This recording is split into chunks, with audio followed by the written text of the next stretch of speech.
여러분이 기도해 주시고 염려해 주시는 가운데 주님의 은혜와 위로 속에서 부르심을 받아간 아우의 장례를 마치고 어제 밤늦게 돌아왔습니다. 이번 아우의 장례 속에서 때와 기한은 아버지께서 자기의 권한에 두셨다는 진리의 말씀을 절감하는 그런 기회가 되었습니다.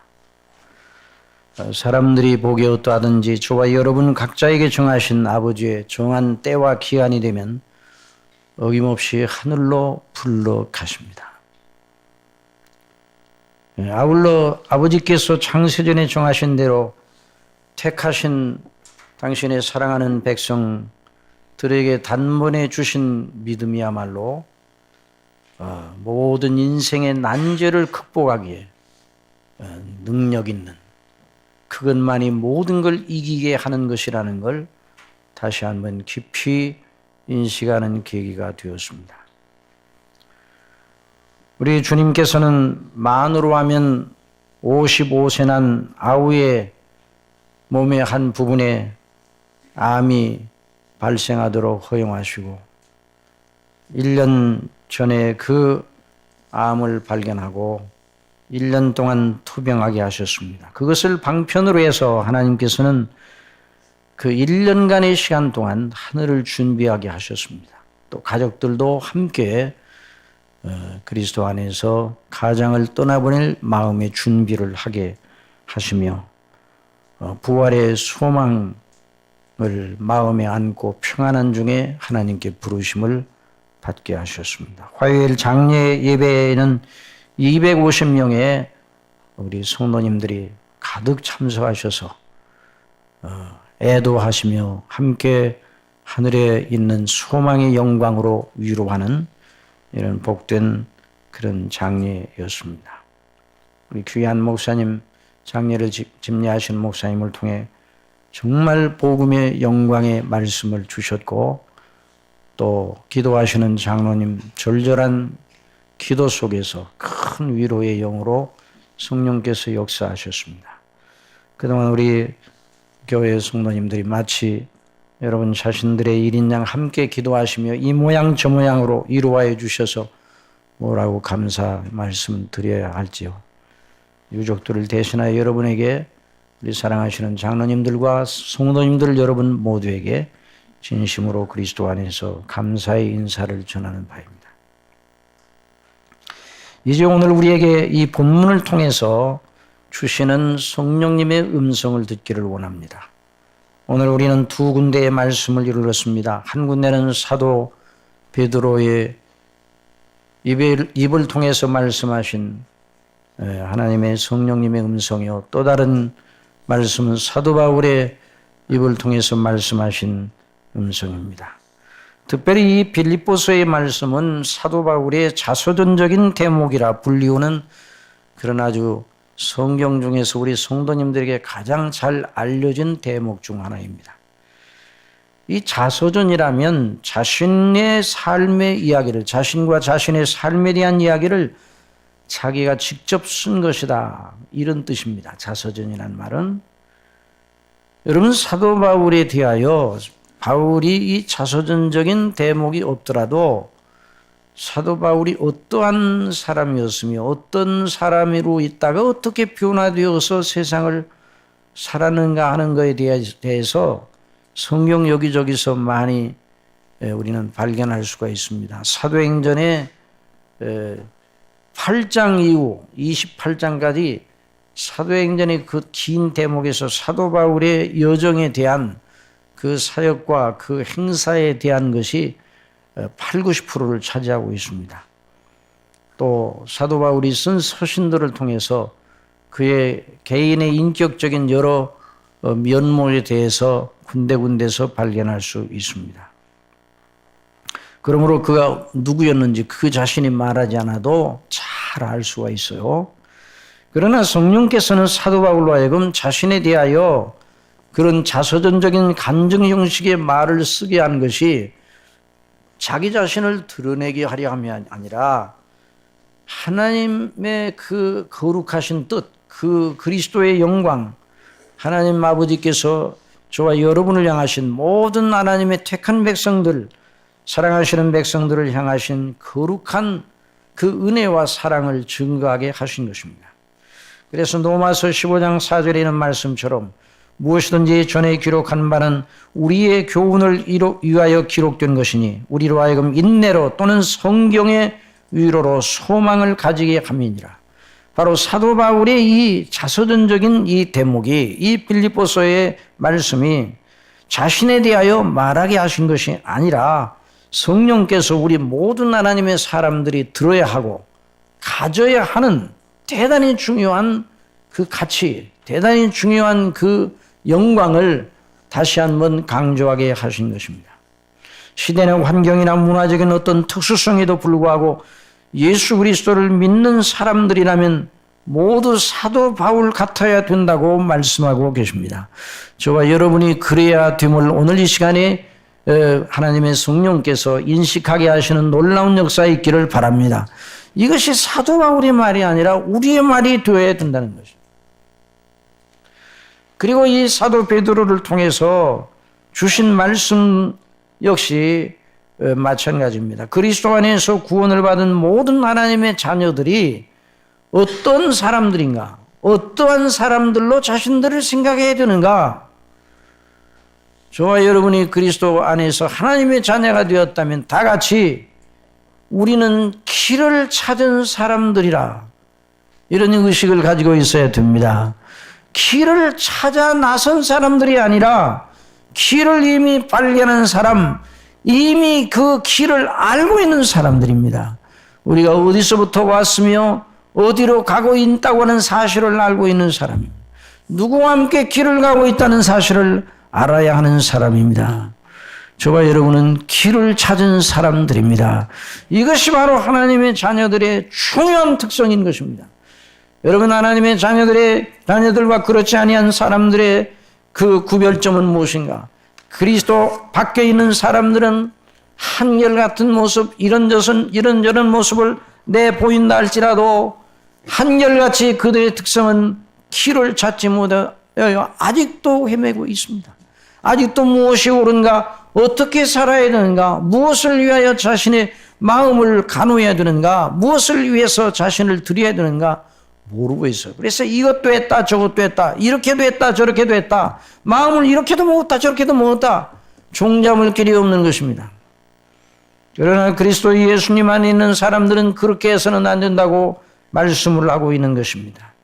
그리스도 예수님 안에 있는 사람들은 길을 찾은 사람들입니다. 너희가 전에는 양과 같이 길을 잃었더니 영혼의 목자와 감독 되신 이에게 돌아왔느니라.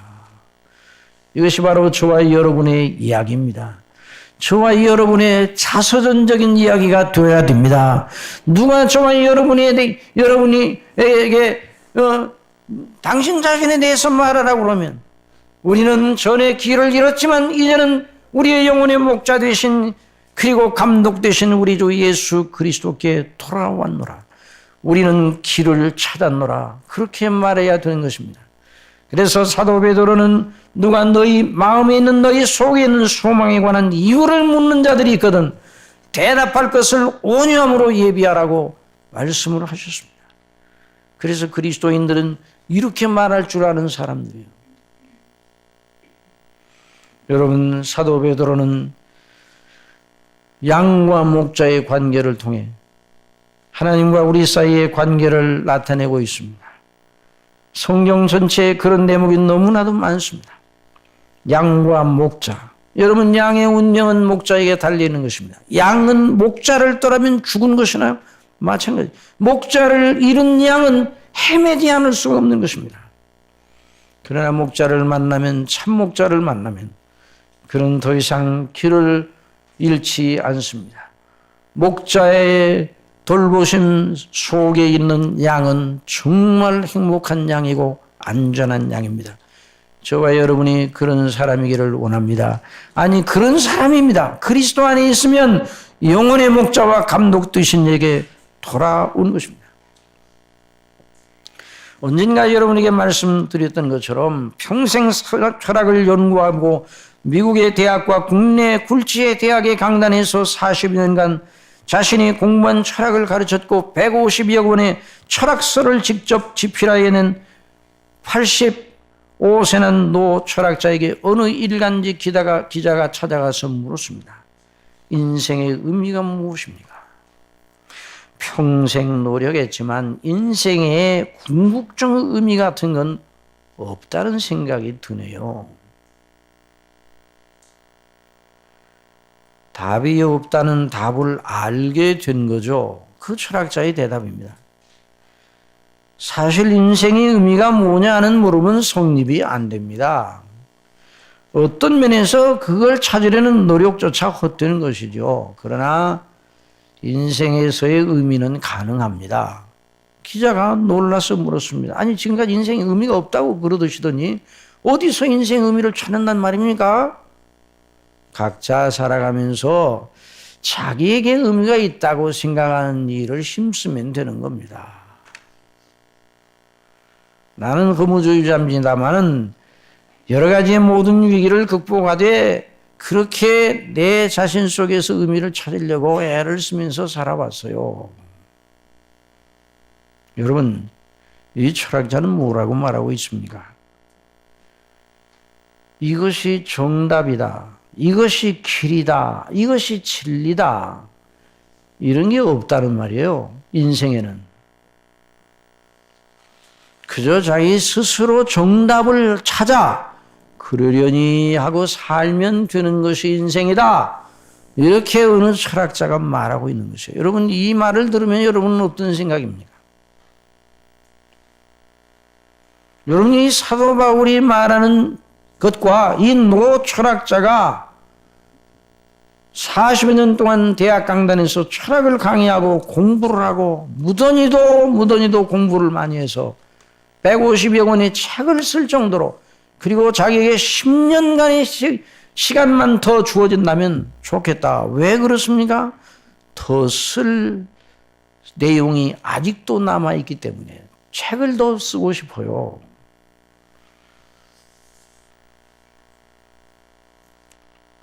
여러분 철학자의 그 말 속에 아주 깊고 오묘하고 아주 신비로운 무엇이 있는 것처럼 사람들은 생각할지 모릅니다.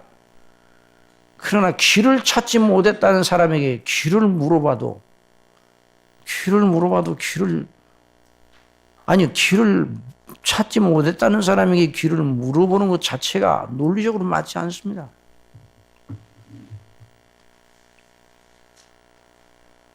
여러분 어디서 길을 물어보는데 어디를 내가 찾고 있는데 좀 알려주실 수 있나요? 잘 아실 것 같아서 물어보는데 그 사람이 뚜리 바라보면서 글쎄요 내가 어디서 본 것 같기는 한데 라고 말하면 더 이상 기대하지 말아야 됩니다.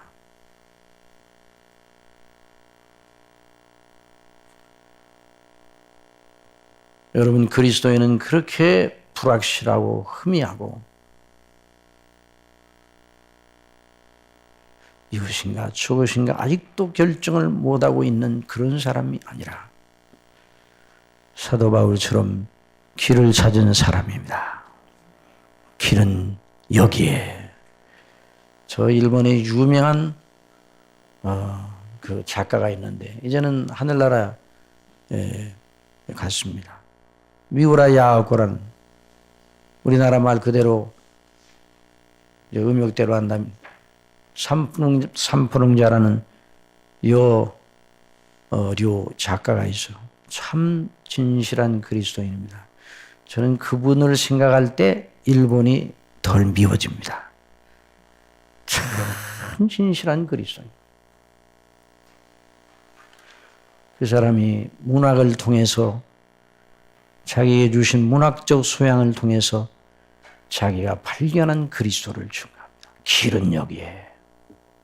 그의 유명한 소설 빙점도 길은 그리스도밖에 없다는 거예요. 거기에 나오는 모든 그 소설 속에 인물들이 전부 다 점수가 빙점이 0점이에요. 영적 인생에 나면서부터 원죄 아래에 있는 그걸 문학으로 잘 표현을 한 소설로 표현을 한 아주 유명한 작가입니다. 그분의 책을 서점에서 만나거든 물어보지도 말고 사시기 바랍니다. 꼭 읽어보세요. 일본에 그렇게 신실한 그리스도인들이 정식 신학 대학을 나오지도 않았는데 아주 해박한 성경 지식과 성경에 대한 바른 시각을 가지고 있는 사람들이 있어요. 그래서 일본은 그런 사람들 때문에 여전히 그런 의인들 때문에 지탱되고 있는 것이 아닌가. 하여튼 간에 여러분 노 철학자는 자신 속에서 사람 속에서 길을 찾으려고 했지만 인생은 의미가 없는 것이다. 그렇죠. 사람 속에서 길을 찾으면 인생의 의미를 찾으면 인생의 길을 발견할 수가 없습니다. 여러분 여기 그리스도 예수님을 믿는 이 사도 바울은 그리스도 예수님 안에서 길을 찾았어요.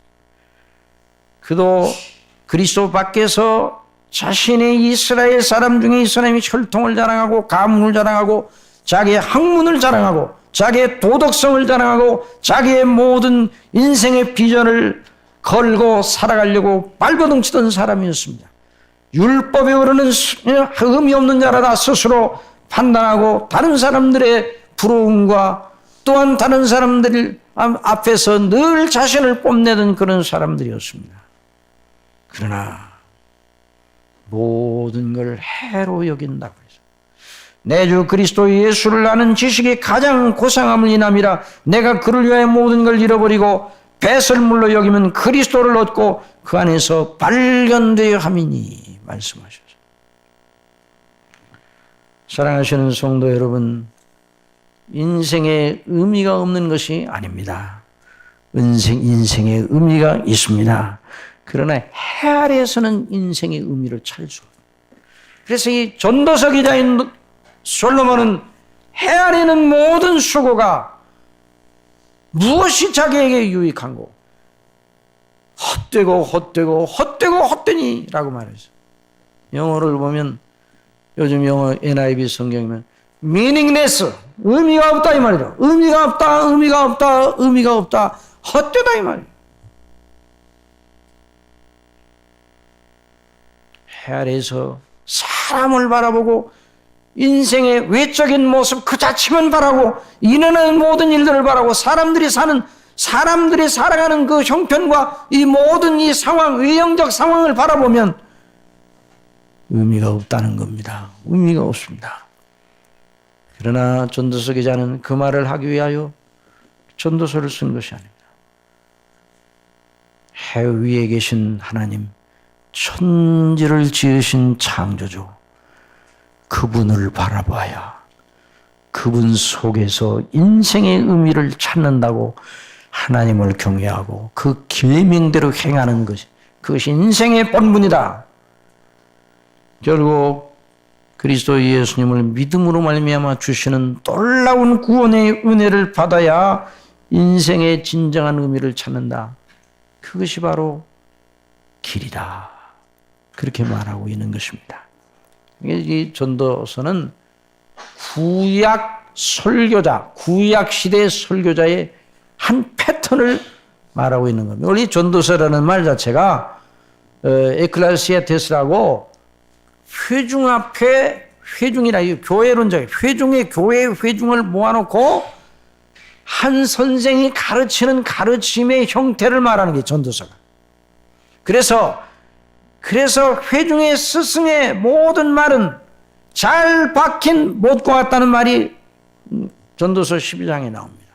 그런데 그 모든 교훈, 회중의 스승의 말, 곧 설교자의 말은 한 목자에 주신 말이라. 한 목자 그리스도로 말미암아 성령님으로 말미암아 주신 바니라라고 말씀을 하고 있습니다. 사랑하시는 성도 여러분, 인생에는 길이 있습니다. 인생의 의미가 있습니다. 바로 그리스도가 저와 여러분의 길이요 저와 여러분의 의미입니다. 그리스도가 저와 여러분의 의미예요. 여러분 한 번 죽는 것은 사람에게 정하는 것이요 그 외에는 심판이 있으리니 이것이 하나의 사실이에요. 이것이 하나의 엄숙한 현실이에요. 이 현실의 대안은 하나밖에 없는 것입니다. 한 번 죽고 하나님의 심판대 앞에 서야 하는 저와 여러분에게 대안은 무엇입니까?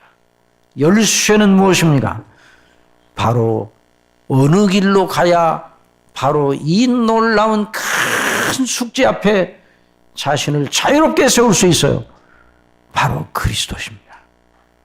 인생에 무슨 정답과 같은 의미가 있는 것이라고 말하는 것은 하나님도 모르고 하나님의 심판도 모르고 하나님의 통치, 창조, 통치, 심판, 구원 이 모든 걸 전혀 모르는 사람이 하는 소리예요.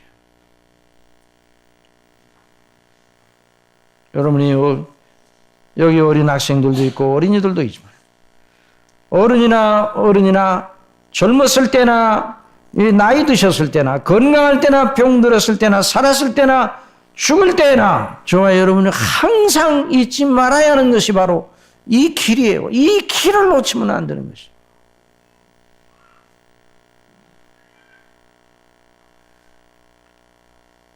이번에 제가 우리 동생의 장례식을 참여하면서 그 동생이 병투쟁하면서 하나님께 부르는 과정에 대해서 부르심을 받는 과정에 대해서 제 제수를 통해서 들으면서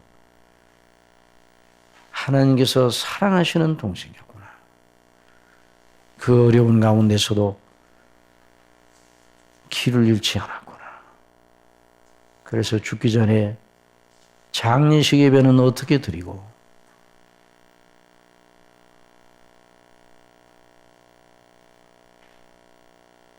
산에서 장례를 마치고 내려오면 거기 오셨던 손님들에게 어느 식당에 가서 대접까지 하라고. 이런 여유가 있었던 것은 하나님의 영광을 바라보고 자신의 길을 분명히 알았기 때문이구나. 큰 일가 위로가 되더라. 여러분 많은 분들이 제멋에 사는 인생이라 하면서 자기 멋대로 살아갑니다. 그러나 사랑하시는 여러분 제멋에 사는 인생이라는 건 정말 그 말은 해서는 안 되는 겁니다. 저와 여러분이 제멋에 살아서는 안 됩니다. 하나님의 주신 길대로 걸어가야 됩니다. 하나님이 사람에게 길을 정하시고 그 길을 기뻐하셨다고 그랬어요.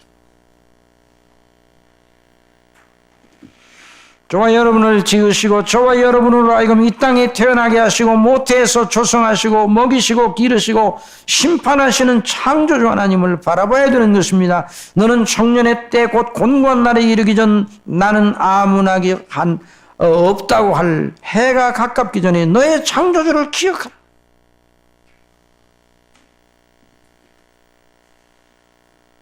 사도 바울은 그 길을 달려간 사람입니다.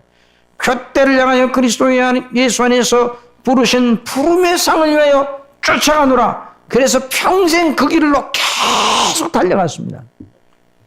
그런데 이제 사람들이요 길이라고 생각하고 계속 그 길로 달려갔다가 길이 아니네?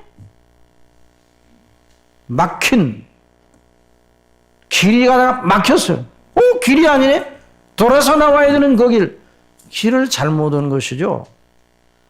인생도 그렇게 살아가는 대부분의 사람들이 그렇게 살아요. 길이 없는 사람. 그러나 사도 바울은 그 길을 찾고 그 길을 달려갔습니다. 그리고 그 길의 마지막 피니시 라인, 마지막 이제 모든 길이 다 끝나는 그 지점에 왔을 때 내가 선한 싸움을 싸우고 믿음을 지키고 달려갈 길을 다 달려갔다고 그랬어요. 그리고 난 다음에 마지막 피니시 라인 그 종착점 기약에 이르렀을 때에 사도 바울은 앞을 내다보면서 자기를 위해 예비하신 상을 바라봤습니다. 내게 후에 내게 주실 면류관, 그의 면류관을 바라봤습니다.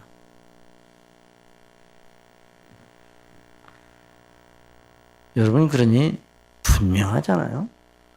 사도 바울이 찾은 길을 저와 여러분도 달려야 됩니다. 여러분, 사도 바울이 간 그 길은 아브라함이 걸었던 길이에요. 모세가 걸었던 길입니다. 다윗이 걸었던 길입니다. 사도 바울이 걸었던 그 길은 우리 예수님께서 십자가에 죽으시고 부활 승천하실 때 올라가셨죠. 그 제자들이 보는 자리에서 올라가셨죠. 그런데 예수님의 그 모습이 하늘을 쳐다보고 있는데 예수님의 모습이 더 이상 보이지 않습니다. 예수님이 올라가시며 구름이 저를 가리우니 더 이상 보이지 않았어요. 여러분, 그러나 그 예수님은 사라진 것이 아닙니다.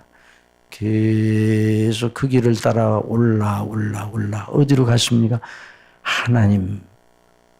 하나님께로 갔습니다. 그 길을 따라 하나님 우편에 앉으셨습니다. 사랑하시는 성도 여러분, 사도 바울이 그 말을 하고 있지 않습니까? 그리스도와 함께 우리를 살리시고 그리스도와 함께 하늘에 앉히시니, 그러니까 사도 바울이 간 그 길은 예수님이 승천하여 가신 그 길이에요. 그 길로 거짓 나사로도 갔어요. 그 길로 모든 하나님의 사람들이 갔습니다. 그 길로 저와 여러분도 가야 합니다. 그 길을 따라가 아버지의 보좌에 이르게 될 것입니다. 아버지의 보좌 우편에 앉게 될 것입니다.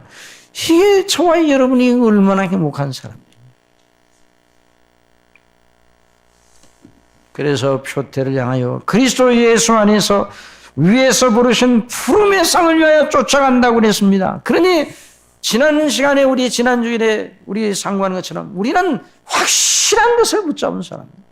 이거냐 저거냐, 이거일까 저거일까, 이거 한번 실험해 볼까? 뭐 그런 것이 아닙니다. 믿음은 실험이 아닙니다. 믿음은 모험이 아닙니다. 모험과 실험은 확실하지 못하나 한번 테스트를 해서 정말 확실한지 안 한지를 알아보겠다는 거 아니에요? 그러나 저와 여러분이 믿는 믿음은 실험이 아닙니다. 실험이 아니라 정말 있는 그대로 정말 진리이기 때문에 믿는 거예요. 그리고 그 진리를 믿는 믿음만이 저와 여러분을 배반하지 않습니다. 다른 것들은 다 배반을 하는 거예요. 여러분, 거짓말을 따라가면 어떻게 해요?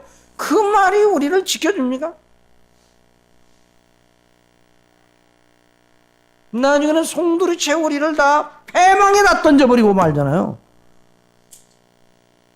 그러나 진리를 따라가 그 길을 따라가는 사람 하나님께서 지켜주십니다.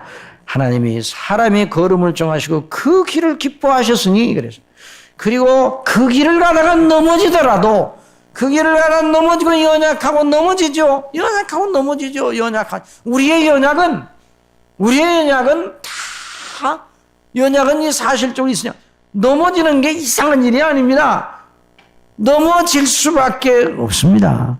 그러나 하나님이 붙잡으십니다. 7번 넘어질지라도 다시 일으켜 주셔. 저는 넘어지나, 한번 따라해, 저는 넘어지나 엎드러지지 아니한다. 아주 엎드러져 다시 일어나지 못하는 그런 일은 없단 말이죠. 그러니 사랑하시는 성도 여러분, 여러분이 어떤 지경에 있을지라도 주님을 부르시기 바랍니다. 주님과의 관계를 잃어버리지 않으면 어떤 경우에도 절대로 망하지 않습니다. 죽어도 삽니다. 나를 믿는 자는 죽어도 살겠다. 살아서 나를 믿는 자는 영원히 죽지 아니하리라 말씀해 주셨습니다. 그래서 사도 바울이 여기서 부름의 상을 위하여 쫓아간다고 그랬어요. 그리스도 예수 안에서 위에서 부르신 부름의 상을 위하여 쫓아가는, 이 사도 바울의 말은 믿음의 일을 경주장에서 달리는 선수의 모습에 비유를 하고 있습니다. 예? 경주장에서 달리는 선수의 모습. 여러분, 경주장에서 경기하는 선수들에게 있어서 최고의 기쁨은 무엇입니까? 이기는 것이죠. 이기는 거. 예? 이기는 것이죠. 자, 어떤 일도 경주장에서 어떤 경기라든지 또는 다른 박지라든지 어떤 경주라든지라도 이기는 자의 그 기쁨은 대단한 것입니다. 그러니 사도 바울은 그 경기에 비유하여서 믿음의 길을 나타냈습니다. 그래서 저와 여러분은 이기는 자입니다. 자, 그래서 사도 바울이 이렇게 말했지만 저 요한계시록의 사도 요한을 통해서도 우리 주님께서 이기는 자에 대한 약속을 하셨어요. 이기는 자는 이와 같은 은혜를 주실 것이다. 여러분 믿음으로 이기시기 바랍니다. 근데 이기는 길이 어딘가? 믿음으로밖에는 이길 수가 없는 거예요. 주님을 믿음으로. 자, 그런데 이와 같은 이 문학적인 표현, 자, 표대를 향하여 달려간다 하는 표현, 또 저리는 길을 잃었더니 양과 같이 길을 잃었더니 이제는 영혼의 목자와 감독신 되신 이에게 돌아왔느니라 이런 말을 했죠. 이런 모든 표현들이 문학적 또는 심리적인, 심리학적인, 정신의학적인 그런 방식의 표현 방식입니다. 이런 것들이. 자, 예를 들어 믿음으로 자, 여호와는 나의 목자시니 내가 부족함이 없으리로다. 이런 말씀들이 다 문학적인 표현이죠. 그런데 이 문학적인 표현 속에서만 머물러 있으면 안 되는 겁니다. 자, 성경은 문학을 도구로 하여 쓰여졌습니다. 그런데 하나님께서 성경을 통해서 나타내시려는 아주 중요한 것은 무엇인가? 진리의 체계입니다. 아무 따라서 진리의 체계. 그러니까 길을 찾았다는 이 말을 문학적 표현으로 그렇게 나타낼 수 있어요. 옛날에 양처럼 길을 잃었더니 이제 영혼의 목자와 감독 되신 이에게 돌아왔으니 이제 우리 길을 찾았다 이렇게 말할 수 있는데 그 내용이 무엇인가? 그 내용이 무엇인가를 알아야 돼요. 그래서 여러분 이 진리는 언제나 아주 명료한 명제, 좀 어려운 말이지만 명료한 명제 또는 교리, 교훈적 형태로 정돈이 돼야 돼요. 여러분 수학에도 공식과 공리가 있잖아요. 수를 마구잡이로 늘어놓은 게 수학이 아니에요. 그 수의 질서가 있단 말이죠. 수와 수의 그 이치가 있단 말이에요. 이런 걸 잘 이렇게 공리와 공식으로 만들어 놔야 그게 수학이 되는 거예요. 수학이. 숫자만 잔뜩 늘어놓는다고 수학이 되는 게 아니에요. 마찬가지로 이 성경도 문학적인 표현이 많이 있고 또 심리학적인 표현들이 많이 있어요. 뭐 위로, 또 마음을 부드럽게 하고, 여러 가지 그 표현들이 있죠. 우리의 심령에 주시는 여러 가지 은혜를 정서적 여러 상태를 나타내는 표현들이 있습니다.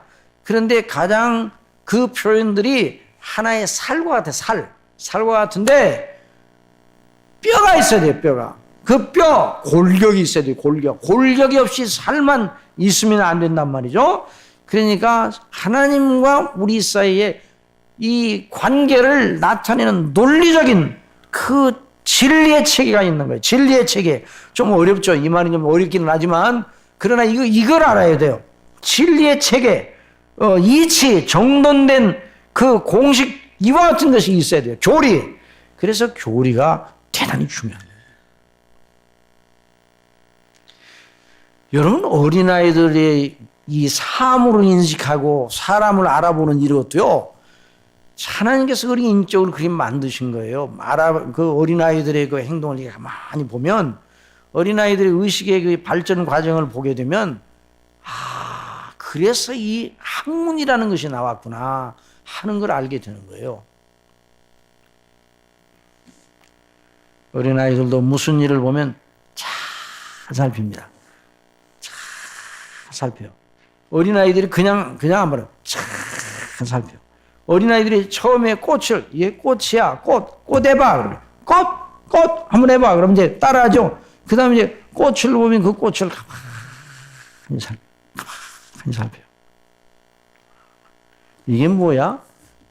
꽃. 자, 장미꽃을 보고 이게 뭐야? 그랬더니 꽃. 그래 대답했다. 코스모스를 보고 이게 뭐야? 꽃. 다 모양이 다르잖아요. 개나리를 보고 이게 뭐야? 꽃. 대답한다. 못해. 응? 대답한다. 꽃이라는 거 알아요. 모양이 다 다른데도 벌써 어린아이가 인식이 됐다는 거거든요. 그 뭔가 이치가 있어. 또 사람을 보더라도 어린아이들이 가만히 바라보는 그 어린아이들 가운데 이 어릴 때부터 이 생각, 어린아이들은 생각이 있어요, 없어요? 무슨 생각이 있겠나? 이렇게 생각하면 안 돼요. 어린아이들이요, 아주 어릴 때, 하고 태어날 때부터 생각이 있는 거예요. 이게 어른과 자기 생각을 교통하고 전달하지 못하고 의사표현을 아직은 못하나, 이제 의사표현을 어떻게 하는가? 팍 우는 것을 해요, 어릴 때. 응? 너 왜 자꾸만 이렇게 울었었냐? 그러면 안 되는 거예요. 왜 울지? 자세히 살펴야 되는데, 이제 어른들은 그걸 모르니까 어른의 수준에서 어린아이들을 보려고 그러니까 실수를 많이 하는 거예요. 근데 그 어린아이들도 가만히 보면, 이치가 이리죠. 보세요. 저게 뭐야? 시계야, 시계. 저게 뭐지? 시계. 시계 어딨냐? 그러면 시계를 바라본단 말이죠. 그 다음에 두 번 물어봤어요. 시계 어딨지? 그럼 시계 또 바라봐요. 세 번째 물으면 안 바라봅니다. 그 말은 무슨 말? 아까 그렇게 얘기를 했는데도 또 물어봐? 그런 식이에요. 한번 여러분 실험을 해봐요. 한 서너 번, 너댓 번 물어보고 또 한 번 물으면 처음에는 안 바라보는 거예요. 이게 이제 인격적, 지성적, 이 하나님이 그렇게 만들어 놓으셨거든요. 그러니까 어린아이들도 이치를 알기를 원하는 어릴 때부터. 성경은 우리로 하여금 하나님과 우리 사이의 관계의 이치를 알도록 그렇게 만들어 놓으셨어요. 그러니 사도 바울이나 베드로가 길을 찾았다면 영적인 이치들을 발견하였다 그 말입니다. 한번 따라해서 영적인 관계, 영적인 관계를 아는 지식을 얻게 되었다는 말이에요. 단순히 머릿속에만 모으는 지식이 아니라 영적인 하나님과 우리 사이의 관계에 대한 교리적 대단히 중요한 지식을 알게 되었다 이 말이에요. 하나님을 알고 하나님이 누구신가를 체험을 하고 그냥 하나님의 신비로운 어떤 영역을 체험하고 거기서만 머물지 아니하고 하나님이 어느 분이고 하나님과 우리 사이에 어떤 관계인가 이걸 알았다는 말입니다. 그래서 여기에 있는 이 말씀 가운데 아주 중요한 대목이 있는데 9절에 있는 말씀입니다. 9절. 우리 9절 말씀 다 같이 보세요. 빌립보서 3장 9절 다 같이 봅시다. 9절. 다 같이 시작. 그 안에서 발견되려면 내가 가진 의는 율법에서 난 것이 아니요 오직 그리스도를 믿음으로 말미암은 것이니 곧 믿음으로 하나님께로서 난 의라. 대단히 중요한 이 요점이에요. 여기 아주 이 대목의 요점이 대단히 중요한 것입니다. 다른 모든 건 이제 그리스도를 얻고 그리스도를 아는 지식이 가장 고상하고 배설물처럼 이고 이런 것들은 다 이 주변적인 이 진리를 나타내기 위한 중요한 이 둘러리들이에요. 여기 의라는 말이 나옵니다. 의. 한번 다릅시다. 의. 의라는 말은 옳다는 말이에요. 옳음이라는 말인데 어떤 의미의 옳음이라는 말? 하나님 앞에서 옳다는 걸 말하는 겁니다. 하나님과의 관계에서 옳다는 말입니다. 하나님과의 관계에서 인간은 인간과의 관계 하나님 앞에서 마땅히 행해야 할 도리가 있는 것이에요. 그 마땅히 행할 도리를 온전하게 달성하면 의가 되는 것입니다. 이것이 그래서 하나님을 순종하는 것으로 하나님을 순종함으로 의가 성립이 되는 것입니다. 그러니 의라는 말, 내가 가진 의라는 말은 이 말 속에는 하나님을 아는 지식이 들어있는 말이에요. 그러니까 이 사도 바울이 하나님이 누구신지를 알고 하나님 앞에서 어느 것이 의롭고 어느 것이 나쁜 것이고 어느 것이 하나님의 판단받을 때에 옳다 여김을 받는 것인가에 대한 지식을 갖게 되었다는 말입니다. 주님께서 성령님이 오시면 자녀들에게 하나님의 자녀들에게 어떤 각성이 일어날 것이라고 말씀하셨습니까? 그가 와서 죄에 대하여 의에 대하여 심판에 대하여 세상을 책망하시리라. 죄에 대하여라면 저희가 나를 믿지 아니하며 의에 대하여라면 내가 아버지께로 가니 너희가 다시 나를 보지 못하며 심판에 대하여라면 이 세상 임금이 심판을 받았음이니라. 그러니 성령께서 저와 여러분의 심령 속에 은혜를 주셔 그리스도 안에 있는 참된 복음의 영광, 곧 길을 깨닫게 될 때 하나님 앞에 내가 누구이고 하나님 앞에 내가 어떤 사람으로 서야 된다는 이 의식을 갖게 되는 거예요. 그냥 희미하게 진행하는 의식이 아니라 마음의 생각, 지성적, 정서적, 의지적, 그러니까 그 마음의 생각, 느낌, 관점, 그 인격적, 전인적, 그 사람의 사람됨 전체에 혁명적 변화를 주는 의식의 변화가 일어나는 거예요. 생각의 변화가 일어나는 거예요.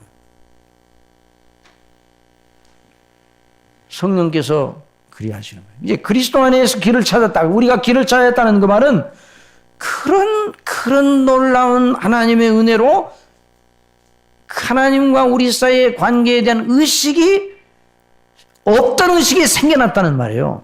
그게 놀라운 일이죠. 그래서 이제 사도 바울이나 또는 다른 사도들이 다 그거에 대해서 증거를 하는데요.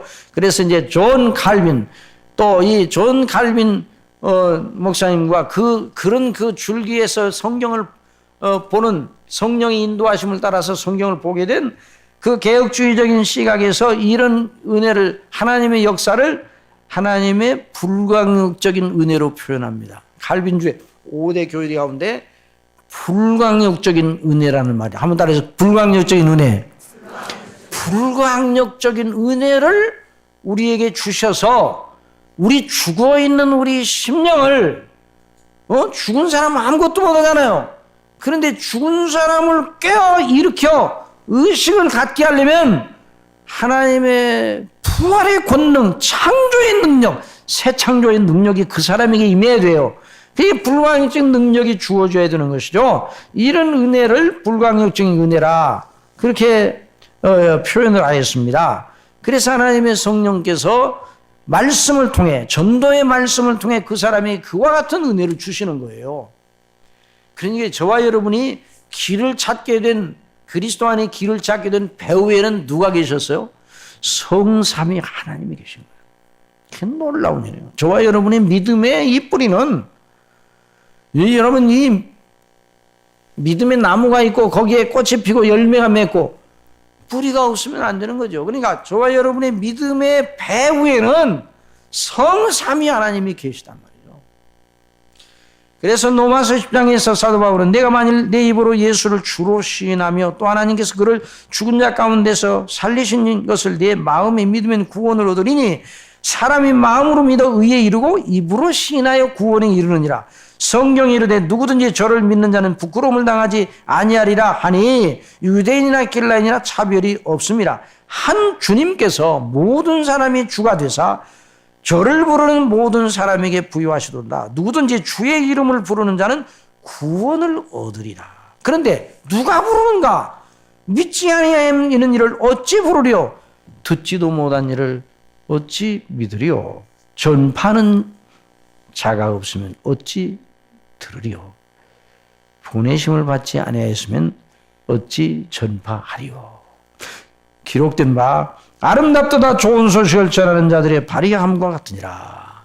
사랑하시는 여러분, 저와 여러분이 이렇게 교회에 모여서 하나님께 영광을 돌리고 하나님의 말씀을 듣고 있는 이 일이 정말 우연하게 저절로 종교적 인간적 본성에서 난 것이 아니고 하나님께서 은혜로 베푸신 이름을 꼭 믿으셔야 됩니다. 이것보다 더 큰 복은 없습니다. 하나님의 주권적인 은혜로. 그래서 이제 하나님의 자녀들을 성령님으로 말미암아 거듭나게 하셔서 주권적인 그런 놀라운 은혜로 거듭나게 해서 자녀로 삼으시면 그 자녀들 속에 하나님의 자국이 있어요. 자국이.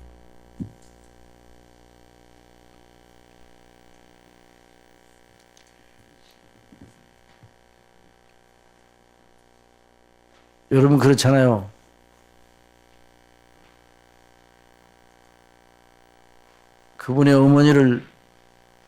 그분의 어머니를 모르고 있었는데 그분의 어머니께서 오셔서 만나 뵈니까 그 아들을 보니까 아이고 어머니를 꼭 닮으셨네. 그러면 어머니를 꼭 닮.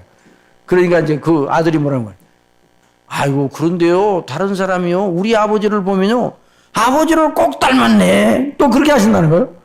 그러니까 아버지 어머니를 하여튼 어떻게 하든지 아버지 어머니의 자국이 그 얼굴 속에 있어. 웃는 표정이나 또 걸음 걷는 모양이나 어디든지 꼭 있어요. 어디든지. 그래서 참 하나님의 하시는 일은 너무 놀랍다. 그런데 육적으로도 그렇게 하시는데요. 하나님의 자녀들의 영성에 자녀들의 영혼에 그 자녀들이 생각하고 행동하고 하는 이 속에 하나님의 자녀임을 드러내는 자국이 있습니다. 이게 표지예요. 여러분 기쁩니까? 안 기쁩니까? 아버지의 표지, 하나님 아버지의 표지가 저와 여러분 속에 있다는 게 기뻐요? 안 기뻐요? 기쁘죠. 그러니까 하나님의 사랑의 손자국이 저와 여러분에게 어딘가 나 있어요. 생각하는 것이나 행동하는 것이나. 그래서 우리 믿는 모든 하나님의 자녀들이 한 주님을, 한 아버지를, 한 성령님을, 그 성령의 하나 되게 하신 걸 힘써 지키라. 이게 교회의 영광인 것이에요. 교회 얼마나 감사해요. 우리 모두가 다 각자 개성이 다르고 다 다르잖아요. 그런데 우리가 다 함께 모여서 전능하사 천지를 창조하신 하나님 아버지를 내가 믿사오며 다 각자 내가 믿사오며 그러니까 내가 믿는다 그러니까 그 아버지 자녀들이라는 말 아니에요. 다 그 자국이 다 있는 거예요. 한 소망 안에서. 그러니까 하나님의 자녀들 길을 찾은 하나님의 자녀들의 의식 속에서는 바로 하나님 앞에 자기가 누구인가를 아는 지식, 하나님이 누구시고 자기가 누구시고 자기가 마땅히 어떻게 하나님 앞에 해야 된다, 어떻게 해야 된다, 의를 하나님 앞에 제출해 하나님 앞에 의로운 자가 되어야 된다, 이런 의식을 가지고 있는 거예요. 그런데 있어요? 없어요? 없단 말이죠. 그러니까 하나님의 자녀만 자신에게 있는 의는 하나님 앞에 통하지 않는다는 걸 알고 있어요. 그전에는 사도 바울이 율법의 의로는 흠이 없다고 그렇게 말하였습니다. 스스로. 그러나 예수님을 배운 다음부터는 자기가 가진 의는 내가 율법을 지킴으로 하나님 앞에 만들어 놓은 그런 공력이 아니라 내가 아무것도 소용없다는 걸 알아요. 오직 하나님께서 그리스도 예수님 안에서 나를 위하여 마련하신 의, 하나님께로서 난 의가 바로 내 의다 하는 걸 알고 있어요. 그래서 율법의 의로는 하나님 앞에 스스로 설 수 없다는 걸 알고 있어요.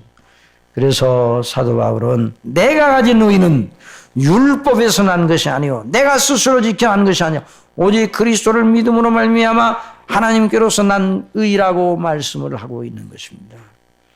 여러분, 그러니 그리스도 안에서 구원을 받은 사람 하나님이 누구신가? 내가 하나님 앞에 누구인가? 하나님의 계명과 율법이, 그 의로운 율법과 계명이 사람에게 뭘 요구하는가? 그런데 내 스스로는 아무것도 못해서 결국 율법과 그 율법의 마침이 되시는, 율법의 완성자 되시는 예수 그리스도만이 하나님 앞에 나의 영원한 의라는 사실을 알고 있는 사람이에요. 이 사람이 길을 찾은 사람이에요. 저와 여러분의 의는 우리 자신이 만든 의가 아니라 그리스도 예수님 안에 있는 예수님을 믿음으로 말미암아 하나님께서 우리에게 전가시켜 주신 그리스도의 의입니다. 그리스도의 의가 저와 여러분의 의인 것입니다. 이걸 가지고 있는 사람이 바로 이렇게 믿고 있는 사람이 길을 찾은 사람이에요.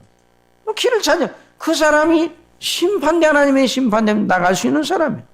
그래 믿음으로 하나님께 난 의라 내가 그런 다음에 10절에서 다 같이 보시죠. 10절 다 같이 시작. 내가 그리스도와 그 부활의 권능과 그 고난의 참여함을 알려하여 그의 죽으심을 본받아 어찌하든지 죽은 자 가운데서 부활에 이르려 하노니. 자, 이 말씀이 무슨 말씀인가? 자, 이 말씀이 예수님처럼 십자가에 실제로 못을 박혀가지고 죽어. 그런 다음에 장사하여, 무덤에 장사하여, 그 다음에 무덤에 장사하여, 그 다시 3일 만에 부활하는 이런 외형적, 실제적, 육신적 그런 체험을 하겠다. 그런 말이 아닙니다. 이 대목을 그렇게 이해하면 안 되고요. 여기 그리스도의 고난에 참여하고 그리스도와 그 부활의 권능과 그 고난에 참여함을 알려하여 그의 죽으심을 본받아 어찌하든지 죽은 자 가운데서 부활에 이르려 한다는 이 말씀은 길을 찾은 하나님의 자녀, 그리스도의 의로 말미암아 의롭다 하심을 얻고 하나님과 영원한 화목 관계에 있는 사람은, 그렇게 길을 찾은 사람, 구원받은 사람, 이제 지옥은 그 사람은 상관이 없어요. 그 사람은 천국의 영원한 영광을 바라보며 남은 모든 삶, 남은 달려갈 길을 어떻게 달려가는가? 그리스도의 그 놀라운 의를 자랑하면서 그리스도의 그 놀라우신 삶의 그 자취를 자기의 모델로 삼겠다는 거예요. 자기의 중요한 본으로 삼겠다는 말이에요.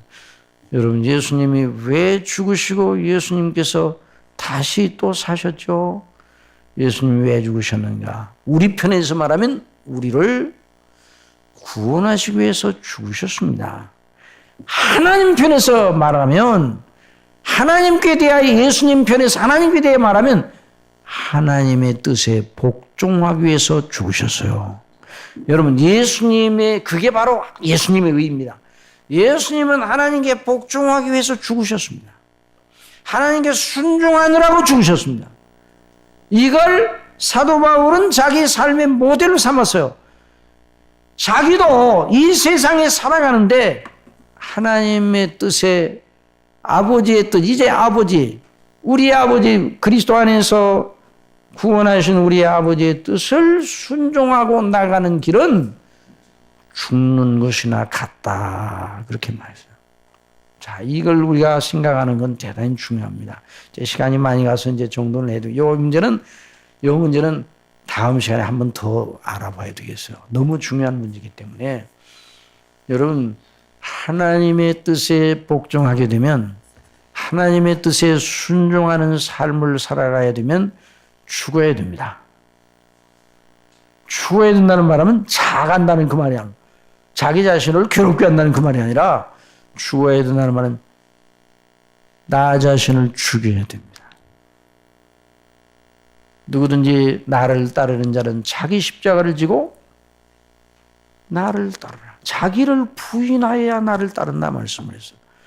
여러분, 예수님을 구주로 믿고 하나님을 따라가는 사람, 그 길을 발견한 사람은 이 세상에 살아가면서 죽어야 합니다.